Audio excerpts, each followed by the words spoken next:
아침에 하나님의 말씀을 시작하는 하루 되었으면 좋겠습니다. 사도신경으로 우리의 신앙을 고백하겠습니다. 전능하사 천지를 만드신 하나님 아버지를 내가 믿사오며 그 외아들 우리 주 예수 그리스도를 믿사오니 이는 성령으로 잉태하사 동정녀 마리아에게 나시고 본디오 빌라도에게 고난을 받으사 십자가에 못 박혀 죽으시고 장사한 지 4일 만에 죽은 자 가운데서 다시 살아나시며 하늘에 오르사 전능하신 하나님 우편에 앉아 계시다가 저리로서 산자와 죽은 자를 심판하러 오시리라. 성령을 믿사오며 거룩한 공예와 성도가 서로 교통하는 것과 죄를 사하여 주시는 것과 몸이 다시 사는 것과 영원히 사는 것을 믿사옵나이다. 아멘. 오늘 우리에게 주시는 하나님의 말씀은 마태복음 6장 12절 말씀입니다. 함께 봉독하겠습니다. 우리가 우리에게 죄 지은 자를 사하여 준 것 같이 우리 죄를 사하여 주시옵고. 아멘. 주기도문을 계속해서 살펴보고 있습니다. 처음 세 가지는 하나님의 영광, 곧 그분의 이름과 나라와 뜻에 초점을 맞춘 내용이었습니다. 나머지 세 가지는 우리의 유익에 초점이 있는데 저번 시간 첫 번째 내용, 일용할 양식의 내용이었습니다. 오늘과 일용할에 포인트가 있다고 했습니다. 과거가 아닌 오늘, 미래가 아닌 오늘을 살아가는 것은 우리에게 큰 축복입니다. 오늘날 우리에게 양식이 풍족하더라도 날마다 간구해야 하는 이유는 그 양식의 같은 성상에 놓인 우리의 물질, 또 물질을 얻기 위해 움직일 수 있는 신체, 즉 모든 것은 하나님께서 주인이시기 때문에 우리에게 베풀어 주신 분을 인정하는 태도라고 했습니다. 더 나아가 나는 연약한 자임을 고백하는 것입니다. 이 세상의 주인이신 분이 나에게 이 모든 것을 주셨으니 나도 기꺼이 다른 자들에게 내가 가진 것을 베풀 수 있다라는 마음까지 고백할 수 있는 내용이었습니다. 출애굽기 16장의 만나 내용과 또 잠언 30장을 연결하여 매일 날마다 또 오늘의 만나를 주시는 하나님이 그들의 생명을, 육신의 생명, 영의 생명을 유지시켜 주신다는 것, 그것들을 통하여서 우리가 살아갈 수 있다라는 것을 고백하는 내용이었습니다. 이 첫 번째 간구, 결코 먹는 것에 대한 내용, 저급한 내용이 아닌 것을 우리가 확인했었습니다. 그 어떤 시대보다 우리는 하나님을 잃어버릴 유혹이 크지만 일용할 양식을 구하는 이 기도를 통해서 우리가 하나님께 의존할 수밖에 없는 존재라는 것을 일깨워 준다라고 했습니다. 우리의 간구 첫 번째 내용을 통해 우리의 유익을 위한 간구가 단순하지 않다라는 것을 알 수 있었습니다. 우리가 간구해야 할 두 번째 내용, 오늘 본문 말씀 바로 용서에 대한 내용입니다. 우리가 우리에게 죄 지은 자를 사하여 준 것 같이 우리 죄를 사하여 주시옵고. 우리의 유익을 위한 간구 첫 번째 양식도 우리가 오늘 날마다 그날의 양식을 구하는 것처럼 용서 또한 우리가 날마다 구해야 한다라는 것을 기억하시면서 이 다섯 번째 간구의 내용을 좀 기대하는 마음을 갖는 한 주가 되었으면 좋겠습니다. 행복한 삶의 비결에 단 하나의 단어로 제시한다면 돈, 성공, 사랑이 아니라 바로 용서입니다. 용서는 죄인들이 맺는 모든 관계의 핵심 요소라고 할 수 있습니다. 교회에서 잘 지내고 싶다면 그저 교회를 단념하지 않기 위해서라도 교회 안에서 잘 지내고 싶다면 교회뿐만 아니라 우리의 일상생활에서 잘 지내고 싶다면 우리는 용서를 배워야 합니다. 우리는 용서를 베풀기도 해야 하며 받기도 해야 합니다. 우리는 하나님과 맺는 수직적 관계와 다른 사람들과 맺는 수평적 관계라는 이 두 범주에서 다섯 번째 간구, 오늘의 본문 말씀을 통해서 한번 살펴볼 수 있습니다.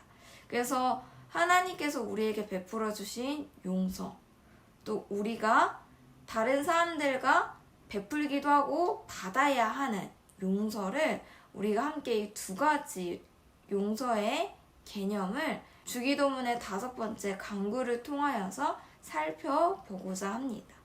용서에 대한 부분은 아주 중요하기 때문에 앞으로 나눌 포인트를 짚고 이후에 나눠서 풍성하게 나눌 예정입니다.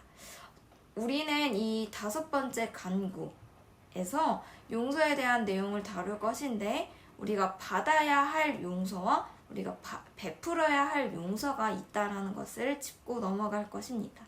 또한 우리가 주기도문을 함께 고백하면서 의문이 있는 부분이 있을 것입니다. 우리가 우리에게 죄 지은 자를 사하여 준 것 같이 우리의 죄를 사하여 주시옵고, 마치 조건적인 느낌을 받을 수 있습니다. 순서가 뒤바뀌어야 하는 것은 아닌가?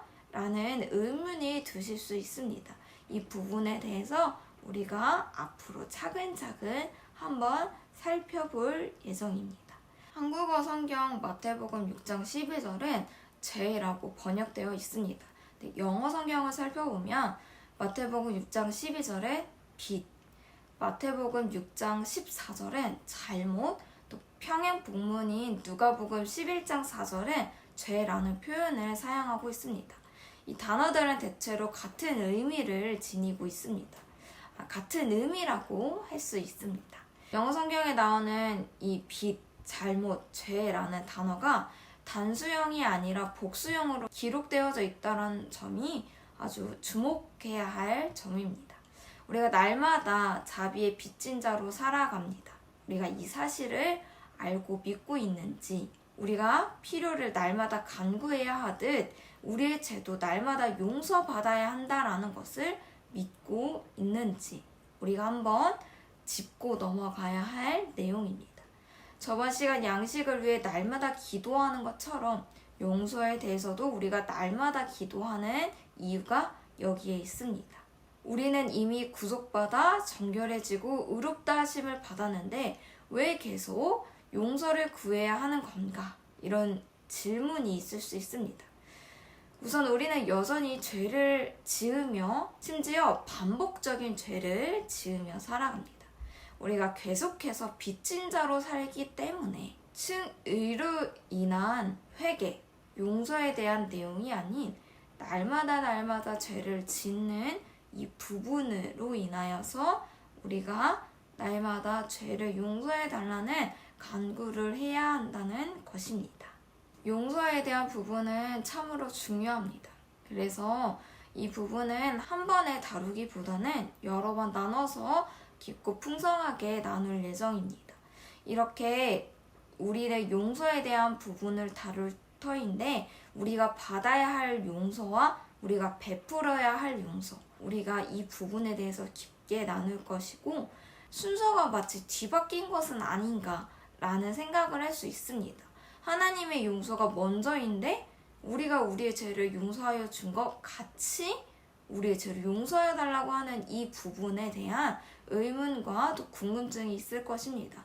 이렇게 쓰여질 의도가 무엇인지 앞으로 함께 찬찬히 나눠볼 예정입니다. 우리가 날마다 용서를 구해야 하는 부분, 우리가 날마다 죄를 지으며 살아가고 또한 반복되는 죄를 지으며 살아간다라는 이 사실을 인정하시면서 또 오늘 하나님 앞에 이 부분을, 오늘의 것들을 가지고 나아가 저녁 시간이 되었을 때 오늘을 되돌아보며 기도하는 그런 하루의 시간이 되길 바랍니다. 오늘의 내용이 간단하지만 여러분이 이 내용을 풍성하게 들을 그 시간들을 기대하며 오늘 하루를 살다가 저녁 시간대에 오늘의 용서 받아야 되는 부분, 용서를 베풀어야 하는 부분이 무엇이 있나 되돌아보는 그런 하루의 시간이 되었으면 좋겠습니다.